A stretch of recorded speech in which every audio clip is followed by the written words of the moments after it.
Hello friends, welcome back to my channel again. हम start करने वाले 91 से start. An instrument use by the doctor check body temperature is commonly known as. एक जो instrument use करता है doctor body का टेम्परेचर चेक करने के लिए, उसको क्या कहते हैं? ऑर्गोनोमीटर, स्टेथोस्कोप, पेंटॉर्च या थर्मामीटर। तो आप सबको पता है टेम्परेचर चेक करने के लिए थर्मामीटर का ही यूज़ किया जाता है। जब बुखार वगैरह होता है किसी को तो हम थर्मामीटर का यूज़ करते हैं, ठीक है, जिससे हम अपने शरीर का ताप का पता लगा सकते हैं कि कितना ताप है, ठीक है। तो 92 है यहाँ पर। A tool specifically used by ENT doctor to serves to help check the patients ear canal as. जो डॉक्टर होते हैं आँख नाक कान के, उनको ये ईयर नोज़ एंड थ्रोट के, वो जो किसकी मदद लेते हैं? पेशेंट का जो कान होता है उसको चेक करने के लिए। कौन सा इंस्ट्रूमेंट होता है वो? तो round meter, otoscope, measuring tape या थर्मामीटर। तो ऑटोस्कोप यहाँ पर राइट ऑप्शन हो जाएगा, क्योंकि ऑटोस्कोप से ही जो हम कान को देखते चेक करता है डॉक्टर के कान के अंदर क्या प्रॉब्लम है। जब किसी को प्रॉब्लम होती है तो वो ऑटोस्कोप होता है इंस्ट्रूमेंट, ठीक है। आगे बढ़ते हैं 93। An instrument use to record the electrical activity of the heart over a patient of time is not as a instrument. मतलब एक जो इंस्ट्रूमेंट होता है जिसमें हृदय की जो हमारा जो दिल होता है उसका पीरियड टाइम को ज्ञात करते हैं, उसकी इलेक्ट्रिकल एक्टिविटी मतलब उसकी जो कितनी एक्टिविटी हो रही है उसमें, वो ज्ञात करने के लिए कौन सा इंस्ट्रूमेंट यूज़ करते हैं, या फिर क्या वो उपकरण होता है? तो ऑप्शन है ECG, डायलिज़र, ECG या हार्ट रिकॉर्डर। तो यहाँ पर ECG राइट ऑप्शन हो जाएगा। किसी के जब हम हार्ट का चेकअप करते हैं ना तो ECG का ही यूज़ करते हैं। ECG होती है वो जो टेस्ट होता है। 94 है an instrument use the measure weight, जिससे हम अपने वज़न नापते हैं, उस उपकरण को क्या कहते हैं? मेजरिंग स्केल, गॉज, सिलेंडर या वाइनिंग स्केल। तो यहाँ पर ऑप्शन नंबर डी ठीक हो जाएगा। वाइनिंग स्केल ये होता है वज़न नापने वाला पैमाना, ठीक है। तो 95 पर आते हैं। Material use to absorb blood and other fluids as well as clean wound is known as. मतलब ये कह रहा है कि जो ऐसा जो मटेरियल होता है जिसका हम इस्तेमाल करते हैं ब्लड और अदर फ्लूइड को, जो खून होता है या कोई भी और भी फ्लूइड होता है गंदा, उसको क्लीन करने के लिए घाव से, उसको क्या कहते हैं? जब कोई पेशेंट आता है, किसी को चोट लग चुकी होती है या कुछ भी हो रहा होता है, हम उसे सब साफ़ करते हैं ना, क्योंकि अगर हम उसमें स्टिच भी लगाएंगे तो पहले साफ़ करना पड़ेगा, या उसमें कोई भी मेडिसिन अप्लाई करेंगे तब भी साफ़ करना पड़ेगा। गंदे पे तो हम नहीं लगा सकते ना कोई भी मेडिसिन या फिर स्टिच वगैरह। तो हम सबसे पहले उसको क्लीन करेंगे। तो क्लीन किससे करते हैं? सीजर से, बैंडेज से, गॉज स्पॉन्ज से या स्केलपेल से। तो यहाँ पर जो सी ऑप्शन है गॉज स्पॉन्ज, ये होते हैं स्टेलाइज स्पॉन्ज होते हैं, जिनको हम स्टेलाइज कर लेते हैं, मतलब बिल्कुल उनको बिल्कुल बैक्टीरियल फ्री कर लेते हैं। उनका स्टेलाइजेशन होता है ऑटोक्लेव के द्वारा, ठीक है। तो ये गॉज स्पॉन्ज बनाए जाते हैं, उनको फिर हम इससे कोई भी हमारा घाव होता है उसे साफ़ करते हैं, इससे इन्फेक्शन वगैरह नहीं होता। तो ऑप्शन सी यहाँ पर ठीक हो जाएगा। A common machine used to sterilize the medical instrument under pressurized stretchered steam is known as। एक जो मशीन होती है जिसका इस्तेमाल हम स्टेलाइज करने के लिए करते हैं मेडिकल इंस्ट्रूमेंट को प्रेशर के द्वारा, और भाप के द्वारा, प्रेशर के द्वारा जो इसको करते हैं, यूज़ करते हैं मेडिकल इंस्ट्रूमेंट को क्लीन करने के लिए, स्टेलाइज करने के लिए, उसको क्या कहते हैं? Option A scalpel, centrifuge, autoclave या नेबुलाइज़र। तो यहाँ पर मैंने आपको पिछली वीडियो में बताया था कि जो हमारे गॉज स्पॉन्ज होते हैं हम उसको स्टेलाइज करते हैं ऑटोक्लेव के द्वारा। तो यहाँ पे ऑटोक्लेव ठीक हो जाएगा। ऑप्शन नंबर सी ऑटोक्लेव होती है जो मशीन होती है जिससे हम स्पंज जो होते हैं ये बनाते हैं, या फिर कोई भी मेडिकल इंस्ट्रूमेंट होते हैं उनको क्लीन करते हैं, जिससे बिल्कुल बैक्टीरियल रिमूव हो जाते हैं और उससे गंदगी नहीं रहती, ठीक है। 97 है international nurse day is celebrate every year on. जो नर्स डे है, अंतर्राष्ट्रीय नर्स डे, वो हर साल कौन से दिन को हम सेलिब्रेट करते हैं? तो यहाँ पर ऑप्शन दिए गए हैं 12 मई, 12 जून, 12 जुलाई या 12 अगस्त। तो जाहिर सी बात है 12 तारीख तो है ही, लेकिन कौन सा मंथ है?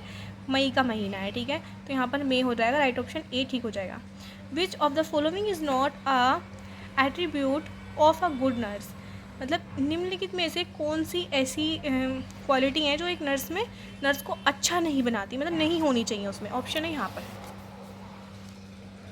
एम्पैथी, केयरिंग, ओवर फ्रेंडली या फिर केयरिंग। यहाँ पर ये बाय मिस्टेक हो गया होगा, पता नहीं यहाँ पर क्या ऑप्शन होना चाहिए, लेकिन केयरिंग भी होना चाहिए, एम्पैथी भी होनी चाहिए, लेकिन सी जो है ओवर फ्रेंडली एक नर्स के अंदर नहीं होना चाहिए। फ्रेंडली होना चाहिए लेकिन ओवर नहीं होना चाहिए, वो भी कहीं ना कहीं नुकसान ही देती है। तो यहाँ पर सी ऑप्शन राइट हो जाएगा।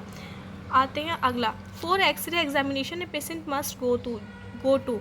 जब किसी का एक्सरे होता है पेशेंट का तो उसको कहाँ जाना चाहिए? Radiology depth, pathology depth, pharmacology depth या ऑपरेशन थिएटर।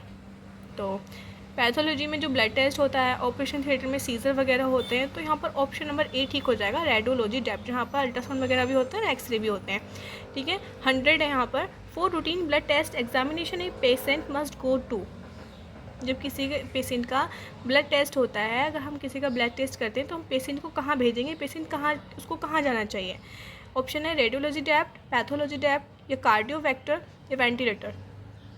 तो रेडियोलॉजी हमने देख लिया था, जहाँ अल्ट्रासाउंड वगैरह होते हैं, यहाँ पर खून टेस्ट नहीं होता, खून टेस्ट होता है पैथोलॉजी लैब में। ठीक है, आपने लिखा हुआ भी देखा होगा, अगर आपका कभी टेस्ट वगैरह हुआ होगा तो पैथोलॉजी लैब में के अंदर ही ब्लड टेस्ट होता है। जब किसी को फीवर वगैरह आ जाता है या उसके अंदर कितना ब्लड है या CBC वगैरह जो भी वाइटल टेस्ट होते हैं वो सब पैथोलॉजी लैब में होते हैं, यानी कि ब्लड का जितना भी टेस्ट होता है वो पैथोलॉजी लैब में ही होता है। आगे बढ़ते हैं, BP is measured by which instrument. कि ये जो सवाल है ये इतनी बार आ चुका है ना, इन 150 क्वेश्चन में 3 बार तो मैं इसको पढ़ चुकी हूँ, तो इसका तो आपको पता ही होगा। जो BP का जो मेज़र करते हैं ना, वो उसका इंस्ट्रूमेंट होता है स्फेगनोमीटर। ठीक है, जिसे हम BP इंस्ट्रूमेंट भी कह सकते हैं, लेकिन इसका जो रियल नेम होता है वो स्फेगनोमीटर होता है। ओके, 102 है यहाँ पर। When giving care for external bleeding what should you do first. जब किसी को ज़्यादा एक्सटर्नल ब्लीडिंग हो रही हो तो आपको सबसे पहले क्या करना चाहिए? ऑप्शन है elevate the injury, apply direct pressure, apply loose dressing या अप्लाई अ टर्निकेट। यहाँ पर वो आ रहा है ना, तो उससे दिख नहीं रहा था, टर्निकेट होता है। टर्निकेट मतलब वहाँ पर टर्निकेट बांध देना चाहिए, मतलब बंद लगा देना चाहिए, या हल्की हल्की पट्टी कर देनी चाहिए, या अप्लाई डायरेक्ट प्रेशर, या उस पर फिर डायरेक्ट प्रेशर देना चाहिए। हाँ, तो इसमें ऑप्शन नंबर बी ठीक हो जाएगा, उस पर अप्लाई ज़्यादा डायरेक्ट प्रेशर देके फिर उस पर बैंडेज करनी चाहिए। ठीक है, तो ऑप्शन नंबर है, क्वेश्चन नंबर है, the global hand washing day is observe on. जो हमारा जो ग्लोबिंग डे था, the global hand washing day था, वो कब था, कौन सी तारीख को था? 15 अक्टूबर, 25 अक्टूबर, 5 अक्टूबर या 15 नवंबर। तो इसका राइट ऑप्शन ए हो जाएगा, 15 अक्टूबर को हमारा द ग्लोबल हैंड था वॉशिंग डे। आगे बढ़ते हैं, an emergency life saving procedure perform when the heart stop beating. यहाँ पर बीटिंग गलत लिखा हुआ है, बीटिंग होता है, ब्रीदिंग हो जाएगा, इज़ नॉन एज। तो जब हमारा इमरजेंसी लाइफ सेविंग प्रोसीड्यूर होता है ना, जब इमरजेंसी मतलब जब किसी पेशेंट की पल्स भी नहीं मिल रही है या फिर उसको ऑक्सीजन भी नहीं है उसके अंदर, मतलब सांस भी नहीं ले पा रहा है, तो जब उसको क्या कहते हैं? जब उसको सांस दिलाई जाती है, ठीक है, तो उसको क्या कहते हैं? ECG, EEG या CPR, इको। तो उसको CPR कहते हैं, जब उसको उसकी चेस्ट पे प्रेशर देके उसको CPR बोलते हैं, तो उसको सांस दिलाई जाती है। ठीक है,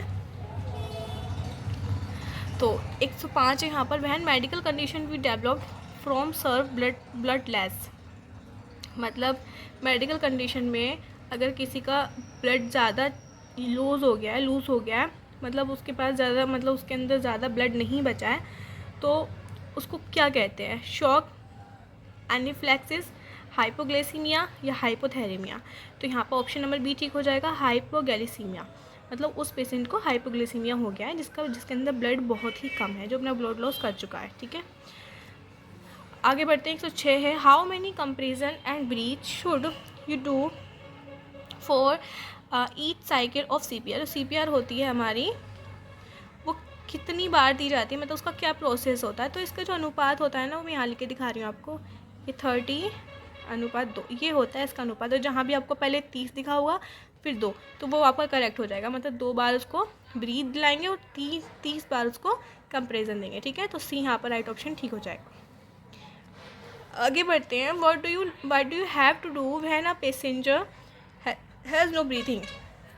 अगर किसी भी पैसेंजर कह लो, पेशेंट कह लो, अगर किसी को सांस नहीं आ रही है तो आपको सबसे पहले क्या करना है, start CPR immediately, put the victim in the recovery check, C continue with the breathing check, या डी काउंट पल्सेशन। ठीक है, तो यहाँ पर ऑप्शन नंबर ए ठीक हो जाएगा, स्टार्ट होगा, स्टार्ट CPR इमीडिएटली, मतलब उसको जल्दी से CPR स्टार्ट कर देनी चाहिए, किसी को सांस नहीं आ रही है तो। ठीक है,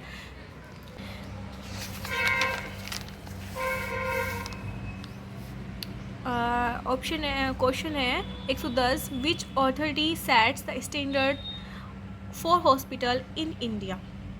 ठीक है, तो यहाँ पर जो हॉस्पिटल के जो स्टैंडर्ड्स अथॉरिटी मिली थी वो किसके द्वारा मिली थी, ऑप्शन है NABH, NBRI, CBI या DRDO। तो इसमें जो हमें अथॉरिटी मिली थी हॉस्पिटल को स्टैंडर्ड वाली, तो वो ए से मिली थी, NABH। ठीक है, तो ऑप्शन नंबर ए ठीक हो जाएगा यहाँ पर। 111 है, where are the radio active device mostly kept. जो रेडियो एक्टिव डिवाइस होती है वो कहाँ रखी जानी चाहिए, in the basement, on the top floor, outside the building, close the power generation room. तो यहाँ पर जो हमारा राइट ऑप्शन होगा वो हो जाएगा इन द बेसमेंट। हमें जो हमारी जो रेडियो एक्टिव डिवाइस होती है ना वो मोस्टली हमें बेसमेंट में रखनी चाहिए, वहीं पर वो ज़्यादा अच्छे से वर्क कर पाती है। ओके, 112 है, what are the temperature maintain in a morgue. ठीक है, ऑप्शन है, मतलब जो मुर्दाघर होते हैं उनका टेम्परेचर कितना रखा जाता है, ऑप्शन है ए 0 डिग्री सेल्सियस से 2 डिग्री, 2 से 4, 4 से 6 या 6 से 8, कितना डिग्री इसका टेम्परेचर रखा जाना चाहिए। तो यहाँ पर ऑप्शन नंबर बी ठीक हो जाएगा, 2 डिग्री से 4 डिग्री सेल्सियस तक उसका टेम्परेचर रखना चाहिए जो मुर्दाघर होते हैं। ओके, तो यहाँ पर ऑप्शन नंबर बी करेक्ट हो जाएगा। तो आज के लिए इतना ही, बाकी क्वेश्चन मैं अगली वीडियो में कराऊंगी और ये हमारा फिर फिनिश हो जाएगा। तो थैंक यू सो मच, आपने मेरी पूरी वीडियो को देखा, और अगर कोई मिस्टेक हुई हो तो मैं आपसे दिल से माफ़ी चाहती हूँ। और कैसी लगी वीडियो, अगर अच्छी लगी तो प्लीज़ लाइक करते जाना, और बुरी लगी तो कोई दिक्कत नहीं है, कमेंट कर देना बुरा वाला। ठीक है, बाय।